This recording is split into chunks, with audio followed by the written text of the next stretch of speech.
If you have ever sat in a quiet room and felt an undeniable presence near you, this is for you. Heaven has restored 10 precise truths explaining this exact phenomenon of spiritual resistance, and the fourth truth will shock your understanding of eternity. Let us step into the first profound reality. The first profound truth is that agency is not suspended at the moment of physical death. It remains an absolute, unyielding law of the universe that God Himself will never violate. We read in Doctrine and Covenants section 88, verses 32 and 33, that those who remain shall be quickened, yet they shall return again to their own place, because they were not willing to enjoy that which they might have received, because they would not receive it from Him who is the giver of the gift. This is a staggering revelation because it proves that the boundaries of our eternal progress are self-imposed. To understand this, let us look at the life of Silas, a man who spent his mortal years accumulating vast wealth through systemic deceit and the manipulation of his neighbors. When Silas passed into the spirit world, he did not suddenly become a saint. When ministering spirits approached him with the light of selfless service and love, Silas sneered and turned away. The concept of humbling himself to receive grace was utterly repulsive to his proud soul. He actively chose to sit in the cold shadows of his own making rather than surrender his perceived independence to a higher power. How does this affect you today? You must understand that every time you choose pride over humility, you are training your spirit how to react to God in the next life. First, you must consciously practice receiving spiritual gifts and corrections with a humble heart. Second, you must actively surrender your personal will to God in your daily prayers. Third, you must cultivate a habit of genuine gratitude, recognizing that everything you have is a gift from the Creator. By doing these things, you ensure that you will welcome His light instead of rejecting it. Now, let us examine the second sober reality. The second truth is that unrepented darkness makes the very presence of God feel like an agonizing fire, causing some spirits to actively flee from the light. This is found in Doctrine and Covenants section 76, verses 31 through 35, which describes those who know the power of God but deny the truth and defy His majesty. Many people mistakenly believe that God castigates these souls into a physical pit of fire out of vengeance. But the prophet Joseph Smith revealed that the fire of hell is actually the presence of pure truth acting upon a corrupt conscience. Consider the story of Althea, a woman who nursed a deep, venomous bitterness against her family for decades, refusing every opportunity to forgive or seek reconciliation. When she passed into the spirit world, the brilliant, warm light of Christ's unconditional love shone upon her. However, because Althea's heart was entirely filled with malice, that warm light felt to her like a blistering, unbearable heat. It exposed her internal darkness so completely that she fled into the dark, misty corners of the spirit world, screaming for the shadows to cover her. She refused to progress because the light of truth was simply too painful for her unrepentant soul to bear. How do you prepare today for this overwhelming reality? First, you must resolve all lingering bitterness and forgive those who have wronged you immediately. Second, you must examine your own soul daily for hidden pockets of pride or resentment and bring them to the altar of repentance.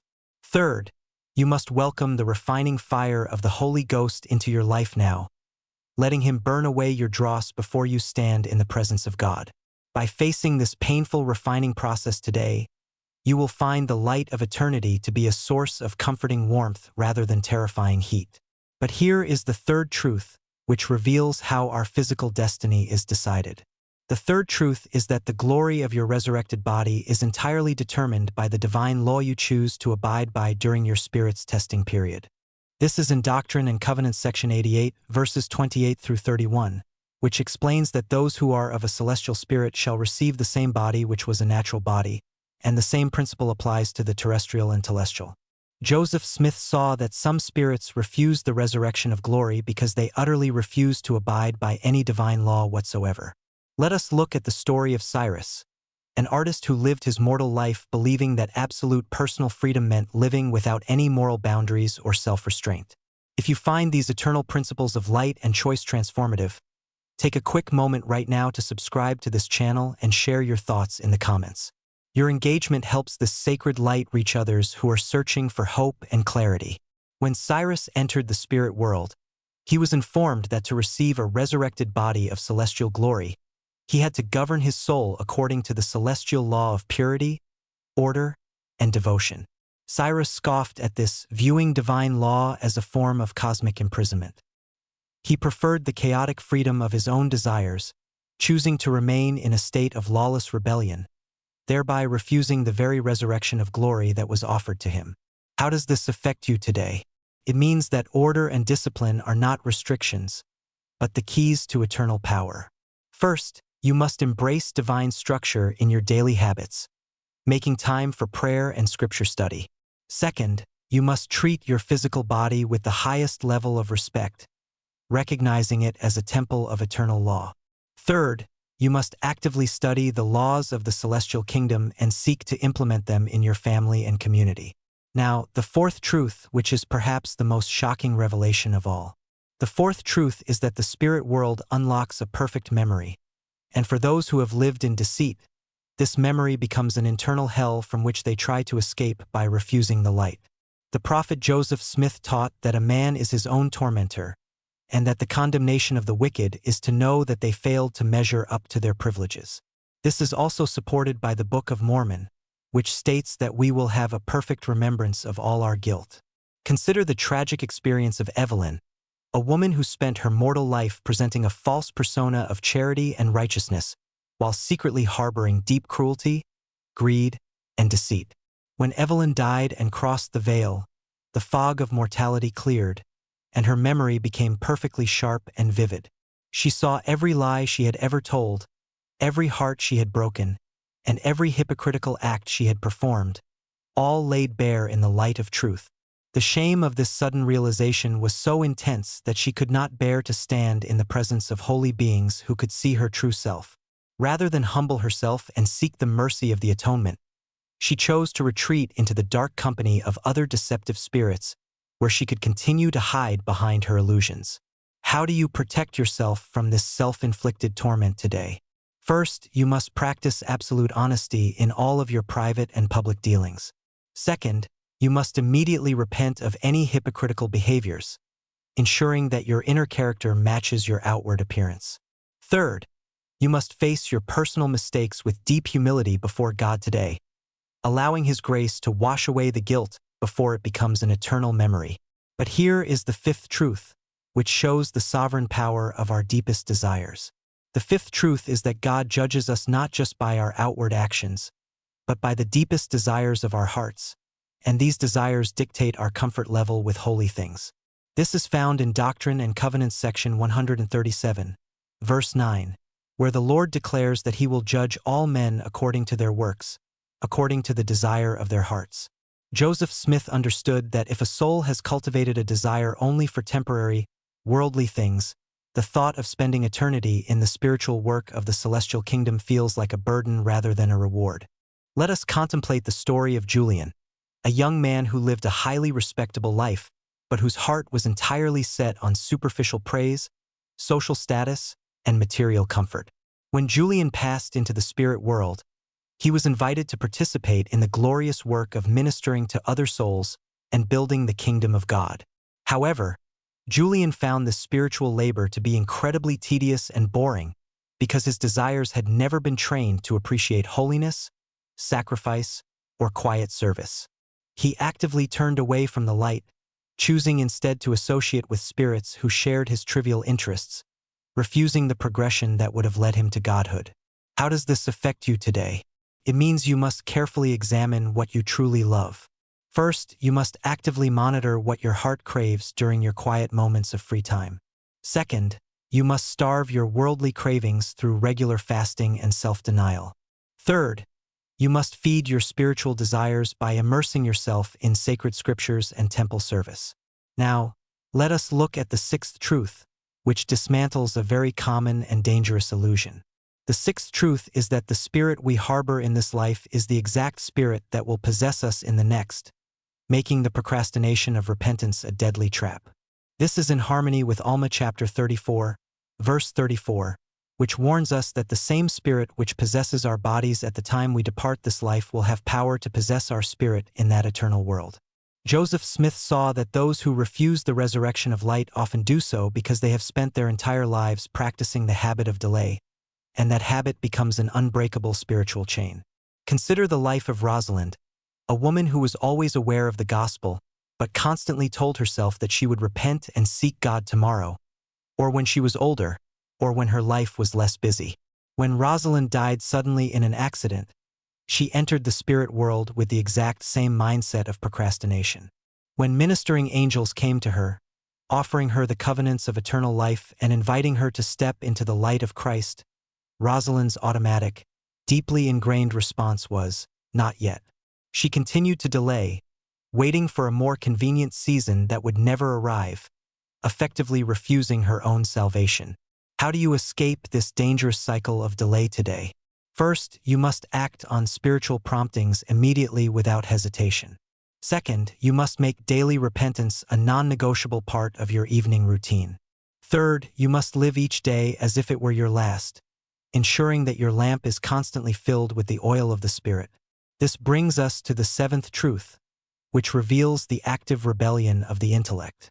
The seventh truth is that intellectual pride can curdle into an active hatred of divine authority, causing highly intelligent spirits to choose the darkness of perdition over the humility of submission. This is in Doctrine and Covenants section 76, verse 31, concerning those who have been made partakers of God's power and have suffered themselves to be overcome by the devil to deny the truth. Joseph Smith was deeply troubled when he saw that some of the most brilliant minds of mortality were among those who refused the resurrection of light. Let us look at the story of Gideon, a celebrated scholar who spent his life analyzing and deconstructing the faith of others, believing that his intellect made him superior to the simple laws of God. When Gideon entered the spirit world, he was confronted with the undeniable reality of God's existence and the truth of the gospel. However, his intellectual pride was so deeply entrenched that the thought of bending his knee to a creator and admitting that his mortal philosophies were foolishness was completely unacceptable to him. Gideon chose to join the ranks of the rebellious, actively fighting against the light because he preferred his own intellectual sovereignty in hell over submission in heaven. How does this affect you today? It is a stark warning that knowledge without humility is a path to destruction. First, you must always keep your intellect grounded in a deep, childlike humility before God. Second, you must use your talents and knowledge to lift and serve others rather than feed your own ego. Third, you must learn to submit your personal understanding to God's higher wisdom, even when you cannot see the end from the beginning. Now, let us examine the eighth truth, which reveals the profound mercy hidden within God's boundaries. The eighth truth is that God's refusal to force a glory upon those who refuse to abide by its law is actually an act of ultimate, divine mercy. This is in Doctrine and Covenants section 88, verse 35, which states that which breaketh a law, and abideth not by law, but seeketh to become a law unto itself, cannot be sanctified by law, neither by mercy, justice, nor judgment. Joseph Smith saw that God does not actively torture those who reject him. Rather, he mercifully allows them to inherit a lesser state because forcing them into his presence would be the greatest torment of all. Let us look at the experience of Beatrice, a faithful sister who passed into the spirit world and was permitted to witness the missionary work going on in the prison of spirits. She watched as a group of stubborn, unrepentant souls turned their backs on the glorious messengers of Christ. Beatrice expected to see God strike them down in anger, but instead, she saw the messengers look upon them with deep sorrow and quietly step back, allowing these spirits to remain in the dim, quiet spaces they had chosen. She realized that God's boundaries are designed to protect the rebellious from the painful intensity of a glory they are not prepared to endure. How does this affect you today? It should fill your heart with deep trust in the perfect justice and mercy of God. First, you must align your personal standard of living with divine laws, recognizing them as protective boundaries. Second, you must pray for a heart that loves divine order rather than fearing it. Third, you must treat those who struggle with faith with the same patience and mercy that God shows to the rebellious. This leads us to the ninth truth, which reveals the profound sorrow of the Savior.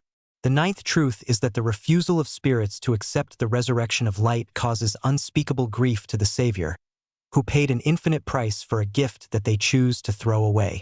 This is in Doctrine and Covenants section 19, verses 15 through 18, where Christ describes his suffering, which caused himself, even God, the greatest of all, to tremble because of pain, and to bleed at every pore, and yet they would not receive it. Joseph Smith saw that the heaviest sorrow in the universe is the pain of unclaimed grace. Consider the story of Thaddeus, a dedicated missionary in the spirit world who labored for what seemed like centuries to teach a group of hard-hearted spirits about the atonement. Thaddeus wept openly as he showed them the marks of the nails in the Savior's hands and feet, testifying of the love that paid for their sins. Yet, the spirits shrugged their shoulders, preferring their self-inflicted misery and pride over the humbling act of accepting a Savior. Thaddeus felt a small portion of the agonizing grief that Christ feels every time a soul chooses to suffer for its own sins rather than accept his free offering. How do you respond to this truth today? First, you must express daily, heartfelt gratitude for the atonement of Jesus Christ, ensuring his sacrifice is not in vain for you. Second, you must actively share this message of hope and redemption with those around you, helping to gather the scattered sheep. Third, you must let go of your own self-punishment and fully accept Christ's healing power in your life right now. And now, let us step into the 10th and final truth, which brings everything home to this very hour. The 10th truth is that the choices you are making at this exact moment are either building your capacity to receive the resurrection of light or preparing your soul to reject it. This is in Doctrine and Covenants section 45, verses 56 and 57, which teaches that those who are wise, have received the truth, and have taken the Holy Spirit for their guide will not be deceived or cast down. Joseph Smith saw that the transition from this life to the next is a seamless continuation of our character, and those who stand in glory then are those who walk in light now. Let us reflect on the beautiful life of Marjorie, an ordinary woman who lived in a quiet, forgotten corner of the world. Marjorie had no worldly wealth or fame, but she made a daily, conscious choice to seek the guidance of the Holy Spirit, to forgive those who offended her, to study the Scriptures, and to serve her neighbors with a cheerful heart. When Marjorie's heart finally stopped beating and she stepped through the veil, she did not experience a violent shock or a terrifying awakening. The light of the spirit world was instantly familiar to her because she had been living in that light for decades. She did not refuse the resurrection. She ran toward it like a child running home to her parents. How do you ensure that Marjorie's story is your story? First, you must take the Holy Spirit as your constant, daily guide, listening to his quiet promptings. Second, you must actively build a temple of holiness in your home through consistent prayer and scripture study. Third, you must make a firm decision today to never procrastinate your spiritual progress, treating every day as a sacred opportunity to prepare for eternity. Let us now reflect on the 10 powerful revelations we have uncovered today. First, we learned that agency is preserved in eternity, and our boundaries are self-imposed. Second, we saw that unrepented darkness makes God's presence feel like an agonizing fire. Third, we uncovered that our resurrected glory depends entirely on the divine law we choose to abide by. Fourth, we realized that a perfect memory in the next life can become an internal hell for the deceitful. Fifth, we understood that our deepest desires dictate our comfort level with holiness. Sixth, we saw that procrastinating repentance in this life hardens into eternal refusal in the next. Seventh, we were warned that intellectual pride can lead to active rebellion against God. Eighth, we discovered that God's boundaries are actually a manifestation of his supreme mercy. Ninth, we felt the profound sorrow of the Savior over his unclaimed offering. And 10th, we realized that our daily, present choices are shaping our capacity to receive eternal glory. So, what is your specific choice today? Will you choose to hold onto your bitterness and pride, risk running away from the light of Christ, and remain in the shadows of the spirit world? Or will you choose to surrender your will to God today, embrace his refining fire with humility, and prepare your soul to inherit a kingdom of celestial glory? The profound choice is entirely yours. If this sacred message of hope and preparation has touched your heart, please take a moment to like this video, subscribe to our channel, and share it with someone who needs this light today. Let us know in the comments which of these 10 truths resonated most with your soul. May you walk forward today with the absolute certainty that you are a child of light, and may you continually choose the path that leads to a glorious resurrection.